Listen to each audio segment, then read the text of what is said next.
Hello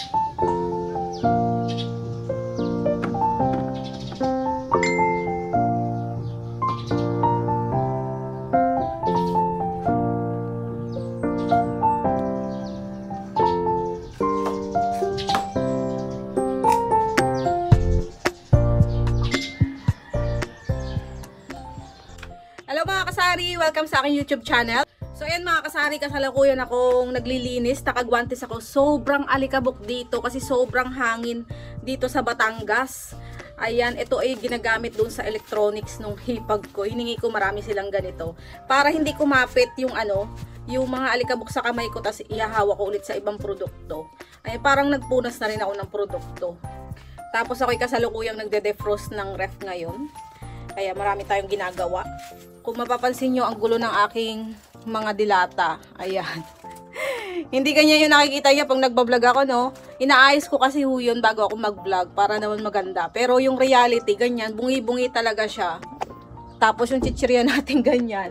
Kasi yung mga chichirya ko nandoon pa, nandito pa, nakakalat pa. So makalat talaga siya mga kasari. Tapos yung mga gamot ko, bumili ako ng gamot sa Watson. Kasi gusto nila sa Watson yung plaster ng Watson, matagal matanggal. Ayan, bumili ako. Tigdo dos. So, hindi ko tanda ang price, pero pwede siya sa dos. Meron din akong Band-Aid. Tatlong klase ng plaster yung binibenta ko. Tigto 2 pesos din itong Band-Aid. Tapos, itong mumurahin. Ayan, tigpipiso lang to. Ang mura lang nito, 27 pesos lang yata yung puhunan nito. Isang ganito. 100 pieces na siya. Ayan, meron pa siyang klase sa Watson na nabili ko. Iba-ibang size siya. So, ito yung may mga maliliit, may malalapad. So, sa Watson yan nabibili. Kung gusto mo yung maliliit lang. Kasi ngayon nga ako ay nagtatanggal ng warts ko. Bumili ako ng kasoy cream. Bawat pagbubuntis ko, dadagdagan yung warts ko. Tapos para dumadami siya. Pati dito meron ako dyan. Tapos ang dami ko pang pimples, diba? Alikabok kasi dito. So, meron akong guantes. Yun nga, para yung alikabok ay hindi kumapit sa kamay natin. Sobrang kapal. Kada hawak ko dito. Yan, kada hawak ko dito, lahat maalikabok. Hindi ko naman pwedeng isa-isahin. Ayan, magtatagal ako. Kaya, yan, ganyan na lang. Oh, dami agad nakuha ditong alikabok. Ginanon ko lang. Dapat bukas pa ako mag-aayos nito para diretso na sa pag-aayos ng delivery ko kay grocery. Kasi bukas ang deliver ko kay grocery. Kaso naguguluhan na ako at piyesta dito bukas. Baka may mga bisita yung biyanan ko na pumunta dito. Alam mo naman yung biyanan ko, tinuturo ako. Ayan, nandun yung asawa ni pumupunta dito yung mga kamag-anak nila. Ay baka tumingin-tingin. Ito ang aayusin ko sa ngayon. Itong chichirya ko, kung saan sana ito napadisplay, kung saan sana ito napalipat. Ito kasi ang nahihirapan kong hanapan ng pwesto kasi sobrang laki ng space na nakukuha niya dito sa tindahan ko, yung mga chichirya. So, napaka-alikabok dito mga kasari. Ayan. Napaka-alikabok. Sobra. Kahit araw-araw ka dito maglinis, ganyan pa rin yung alikabok. So, punasan muna natin ito. Ayan, make sure yung ipinamumunas nyo sa mga dilata nyo hindi basa ha. Kasi baka mga lawang yung mga dilata nyo. Tuyo lang, basta dumikit lang dun sa basahan. Ayan. Ito, ayan o, sobrang gabok. Ayan, sobrang gabok niya. So, ito, ipi-first in, first out lang natin. Ito, ayusin lang natin yung patas. Kasi may delivery ako bukas sa grocery. So, ayusin ko na ulit ito ng panibago. Tulad niyan, wala na akong afritada na 555. Usually kasi 6 pieces pataas yung stocks ko nito. Tapos, para magpantay-pantay yung aking mga dilata dito. Alam niyo kung anong ginagawa ko? Kumukuha ako ng pwedeng ipangpantay dyan. Ginaganyan ko para pantay-pantay sila. Tapos, ayan. Gaganyanin ko. Para pantay-pantay, di ba? Ganun din dito. Ayan, para hindi siya parang ahas na kilo-kilo. Ayan, kunwari naayos ko na to. Mahirap kasi mag-ayos tas nagbi-video. Gaganyan ko lang, itutulak ko lang dyan. Pantay na siya. Sobrang lapad lang nito. Sobrang lapad, pero ganyan yung ginagawa ko. So, ayusin ko lang yan mga kasari yan.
Tapos na ako mag-ayos ng mga dilata ko at ganun na rin yung aking mga chichirya.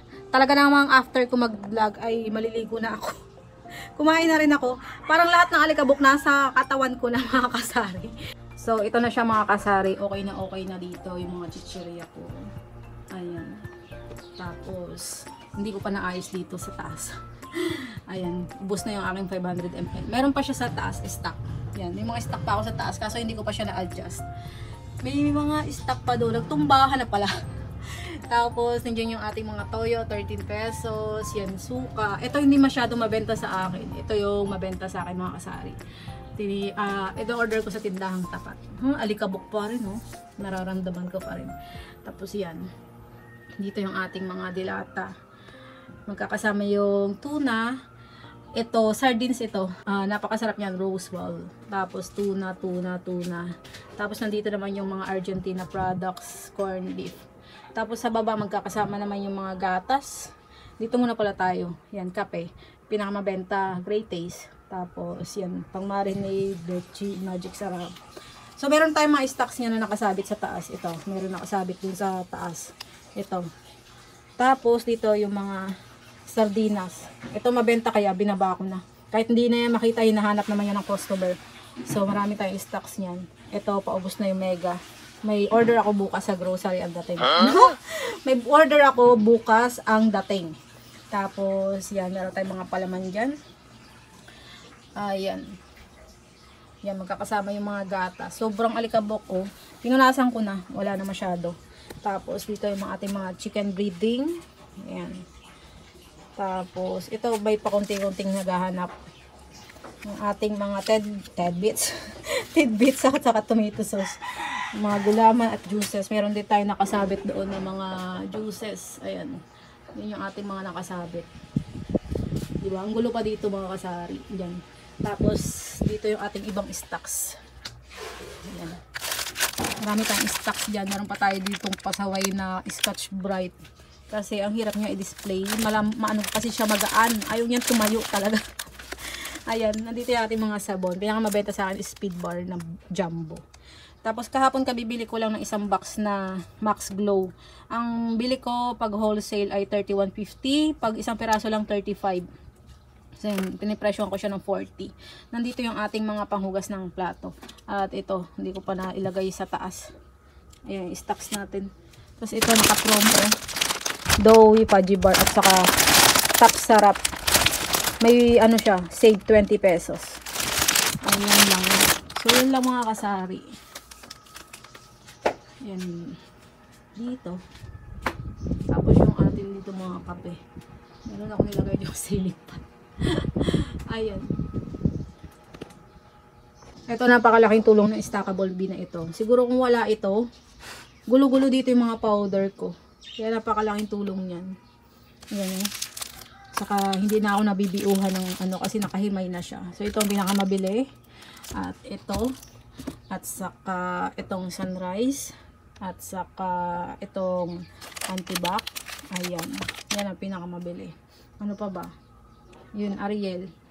So yun ang pinakamabili mga kasari. Kaya ayan, may mga stocks ako dyan. Sa shampoo, Sunsilk na green ang pinakamabili. At ang ginagamit ko naman Head and Shoulder.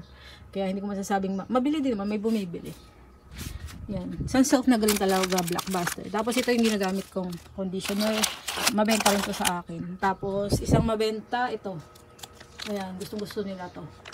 May parating ulit akong order nito. Ito nga pala yung price ko ng aking Scotch Brite. So yan.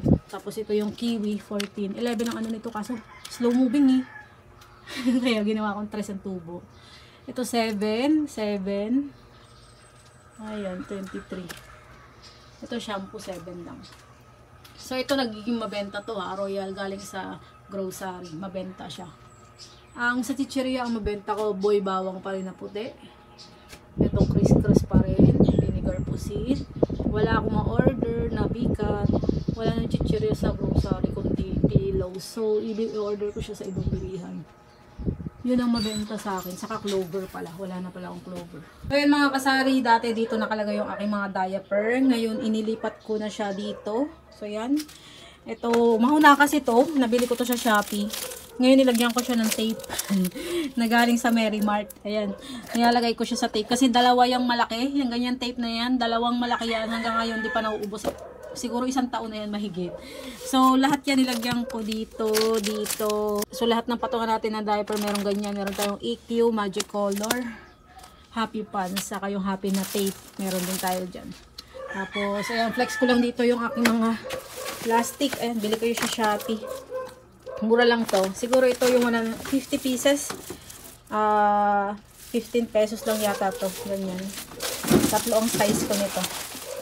Mayroong lagayan ng uling na 1 kilo. Dito ko nilalagay. Tapos yung 2 kilong bigas hanggang 4 na kilong bigas. So, tatlong size yan. Dito nakalagay yung ating mga yan, tigodos. Sensat kamang yan. Dati ako nagpapak nito. Kaso ang hirap niya durugin. Nadudurog siya pag ginugunting. So, binibili ko na lang i-repack. Tapos nandiyan yung ating mga tawas. Ayan.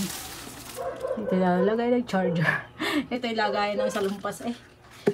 So yan, habang ako ay nagdi-display nagme-music ako sa Spotify para ganahan ako. Yun yung pampagana ko. Kaso minsan pag may nabili, hindi ko marinig.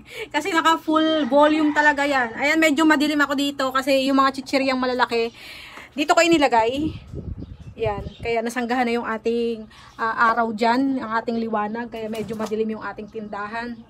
Tinaas ko na yung trapal dahil nga sobrang dilim. At inayos ko na rin dito. Yan, ito ay 11 pesos ang section na ito. Saka yung mga chichirya. Tapos yung ating mga dilata, okay na din.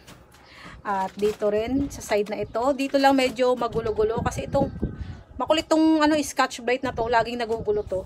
Tapos i-share ko sa inyo dito yung aking lagayan dito dati sa likod ng pinto. Dito ko na siya inilagay. So walang stocks ngayon kasi nga bukas ang delivery. Wala akong pansit kanto na kalamansi. Sayang, ang daming bumibili. Yan, may nagpakyaw na lamang kasi.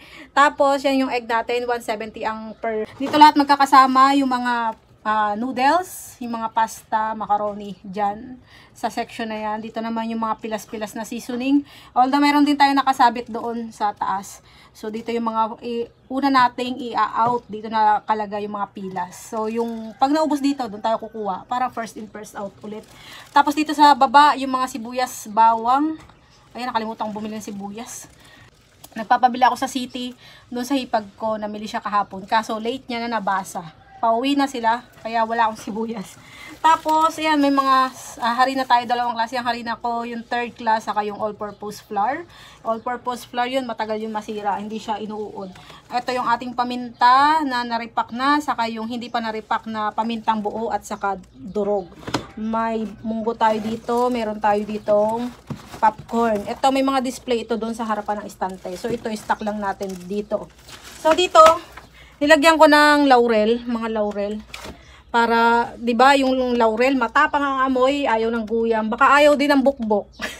Kaya ano ko na rin, kung ayaw ng guyam, baka ayaw din ng bukbok. Tapos nandito yung ating iodized salt, nandito yung ating mga dibote, ang mantika natin nandoon. Ayan. Ito nga pala, flex ko lang, ito nabili ko sa Dali, murang ano to, 2 case ang binili ko nito. Murang tubig.